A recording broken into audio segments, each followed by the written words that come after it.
దేశపురారం సర్పంచ్ని. ఏం పేరు మన పేరు? రాజేశ్వరి.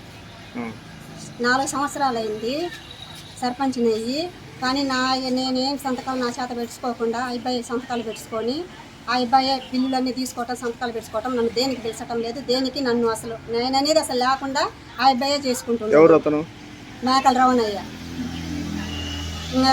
అసలు ఇది మోసమైంది అని నేను పంచాయతీ సెక్యూరిటీ గారికి పోతే ఆమె ఏమన్నా కానీ నేను ఆమెను అడుగుతుంటే వాళ్ళ అక్క, భార్య ముగ్గురు కలిసి నన్ను ఆడ సచివాలయం దగ్గర కొట్టిండ్రు. మా అమ్మ ఉన్నది, ఆమె అడ్డం వచ్చి ఆమెను కూడా కొట్టిండ్రు. విషయము పోలీస్ స్టేషన్లో కంప్లైంట్ చేయడానికి వచ్చినాము. న్యాయం జరగకపోతే కలెక్టర్ కాడికి, ఎస్పీ కాడికి అయినా పోగలుగుతున్నాము. అవునయ్యా, మేకలు రాజేశ్వరి, మేక తిరగతమ్మ.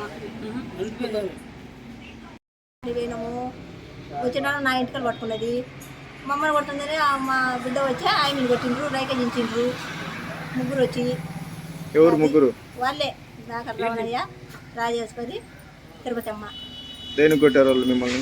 ఆడ అడుగుతున్నది సర్పంచ్ని, సంగతిని అడుగుతుంటే వచ్చి కొట్టిండ్రు. సెక్రటరీని అడుగుతుంటే ఏం అడగడానికి వెళ్ళారు మీరు పంచాయత్ సెక్రటరీని? అదే ఇన్నేళ్ళు అయింది సంతకాలు లేకుండా ఏం లేకుండా నువ్వే తీసుకుంటున్నాడు, మళ్ళీ నేనైతే మీరు ఎట పెట్టిండ్రు, ఎట చేసిన అడుగుతుంటే వచ్చి కొట్టిండ్రు. ఎవరిని కొట్టింది? పేషెంట్ను. తర్వాత నన్ను. పేషెంట్ పేరేంది? రాజేశ్వరి. మీ పేరు? అచ్చమ్మ.